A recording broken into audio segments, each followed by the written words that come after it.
Hi Pinewood families, this is Mr. Nitz, and this video is for Friday, May 8th. First things first, today, Friday, I'd love to see every single student on a Schoology conference at 10 o'clock. So please, right now, set your alarm for that, whether you're watching this Thursday night or Friday morning. Set your alarm, make it to that 10 o'clock Schoology conference. If you were in the Zoom last night, you heard me announce that starting Monday, this is going to replace the YouTube video like the one that you're watching right now. I'm making this video for Friday, but I'm planning on Monday, starting with those 10 o'clock Schoology conferences, to talk about what to do each day. You can find that work in Schoology, but I found a lot of value in being able to talk through it with students. And as well as if it's in a conference, they can ask questions, we can talk about the work, we can practice the work.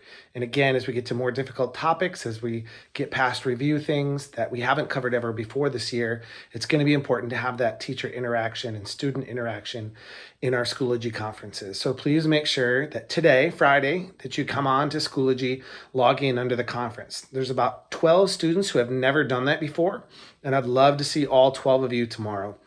Remember, if you're going on a phone, you can't use the app to get on conferences. You have to go to the website. And if you look back in the Remind thread, it's warrenwoods.schoology.com. And the conferences app will be on the left side of your screen.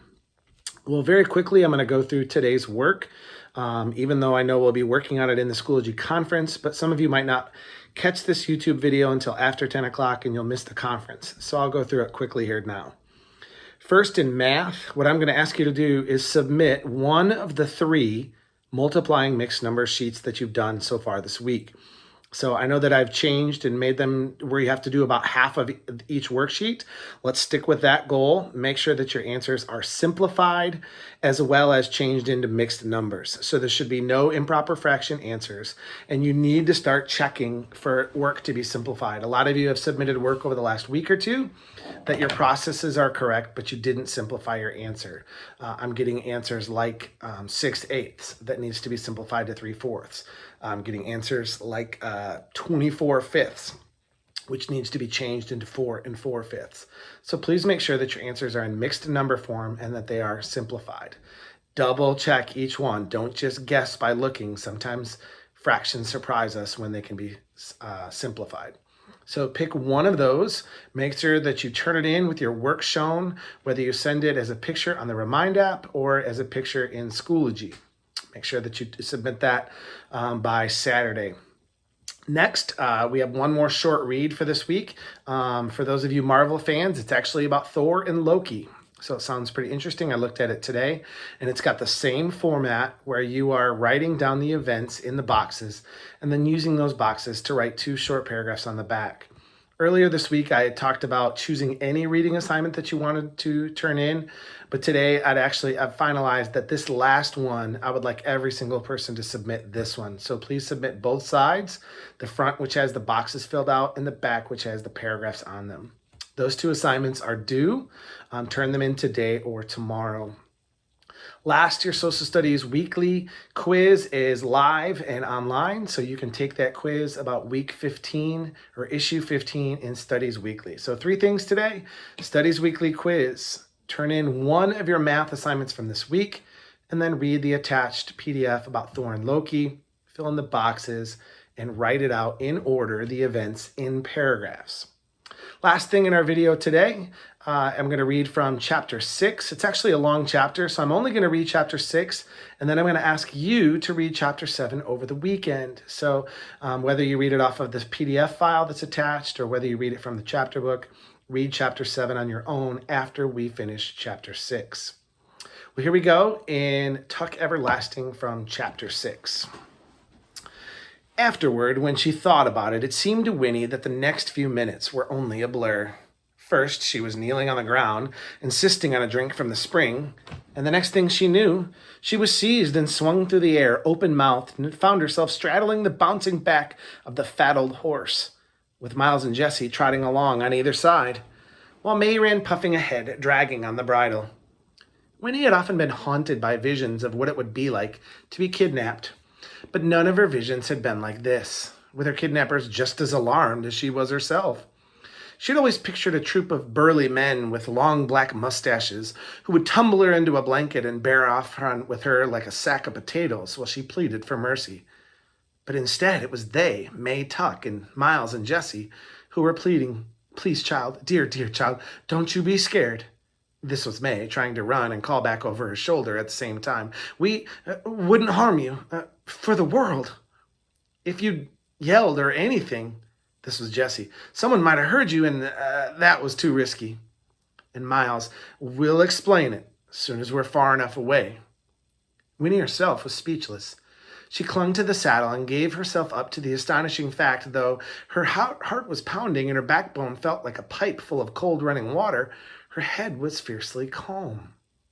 Disconnected thoughts presented themselves one by one, and as if they had been waiting their turn in line. "So this is what it's like to ride a horse. I was going to run away today anyways. What will they say when I'm not there for breakfast? I wish that toad could see me now. That woman is worried about me. Miles is taller than Jessie. I'd better duck if I don't want this next branch to knock me off." They had come to the edge of the wood now with no sign of slowing their rapid jog. The road, where it angled across the meadow, was just ahead, dazzling white in the open sunlight. And there, standing on the road, was the man from the night before. The man in the yellow suit, his black hat on his head. Discovering him, seeing his surprise, and presenting at once with choices, Winnie's mind went blank. Instead of crying out for help, she merely goggled at him as they fled past the spot where he stood. Maytuck was the only one who spoke, and the most she could offer was, "Teaching our little girl how to ride." Only then did it come to Winnie that she should shout, wave her arms, do something. But the man had fallen away behind by that time, and she was afraid to let go of the saddle, afraid to turn around lest she would fall off the horse. In another moment, it was too late. They sped up the hill and down its other side, and the opportunity was lost. After another few minutes, the road led them to a place where, off to the left, a shallow stream looped near with willows and sheltering scrubby bushes. "Stop!" cried May. "We'll stop here." Miles and Jessie grabbed at the horse's harness, and he pulled up abruptly, nearly toppling Winnie off of his neck. "Lift that poor child down," May gasped, her chest heaving. "We'll go catch our breath by the water and try to put things straight before we go on." But the explanation, once they stumbled to the banks of the stream, came hard. May seemed embarrassed, and Miles and Jessie fidgeted, glancing at their mother uneasily.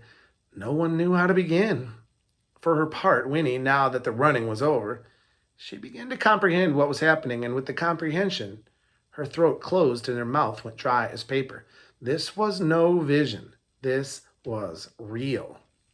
Strangers were taking her away. They might do anything. She might never see her mother again. And then, thinking of her mother, she saw herself as a small, weak, and helpless, and she began to cry, suddenly crushed as much by outrage as by shock. Maytuck's round face wrinkled in dismay. "Oh, dear Lord, don't cry. Please don't cry, child," she implored. "We're not bad people. Truly, we're not. We had to bring you away. You'll see why in a minute. And we'll take you back just as soon as we can. Tomorrow, I promise." When May said tomorrow, Winnie's sobs turned to wails. Tomorrow? It was like being told that she'd be kept away forever. She wanted to go home now, at once. Rushed back to the safety of the fence and her mother's voice from the window. May reached out to her, but she twisted away, her hands over her face, and gave herself up to weeping. "This is awful," said Jessie. "Can't you do something, Ma?" The poor little tad. "We ought to have had some better plan than this," said Miles. "That's the truth," said May helplessly. "The dear Lord knows there's been time enough to think of one, and it had to happen sooner or later. We've been plain bone lucky it hasn't happened before now. But I never expected to be a child." She reached distractedly into the pocket of her skirt and took out the music box and, without thinking, twisted the winding key with trembling fingers.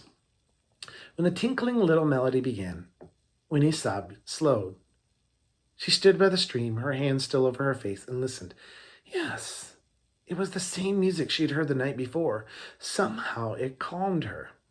It was like a ribbon tying her to familiar things. She thought, when I get home, I'll tell Granny it wasn't an elf music, after all. She wiped her face as well as she could with her wet hands and turned to May. "That's the music I heard last night," she managed between recovering snuffles. When I was out in my yard. My granny said it was elves. Dear me, no, said May, peering at her hopefully. It's only a music box. I didn't suppose anybody could hear it. She held it out to Winnie. Do you want to take a look at it? It's pretty, said Winnie, taking the little box and turning it over in her hands. The winding key was still revolving, but more and more slowly. The melody faltered. Another few widely spaced notes plinked, and then it stopped. Wind it up if you want to, said May, clockwise. Winnie turned the key. It clicked faintly. And then, after several more turns, the music began to play again, brisk from its fresh winding and merry. No one who owned a thing like this could be too disagreeable. Winnie examined the painted roses and lilies of the valley on it and smiled in spite of herself. It's pretty, she repeated, handing it back to May. The music box had relaxed them all. Miles dragged a handkerchief from his back pocket and mopped at his face, and May sank down heavily on a rock, pulling off the blue straw hat and fanning herself with it. Look here, Winnie Foster, said Jessie. We're friends. We really are. But you gotta help us. Come sit down, and we'll try to tell you why. You're going to be reading Chapter 7 on your own this weekend, and it's a very, very important chapter. It's the chapter where the Tuck family explains how they came to live. Well, you'll have to read it to find out. Enjoy reading Chapter 7 on your own. Finish your social studies weekly quiz. Turn in one of your math papers from this week and read Thor and Loki and do the activity that follows. I'll see you at the 10 o'clock Schoology conference. If you don't watch this video until too late, just join to the 12 o'clock one instead. In fact, I'd love to see every single student in one of the two conferences today. In fact, I'd love to see most of you at the 10 o'clock conference. And then if you need help or if you miss it, you can join the one at noon. Have a great Friday.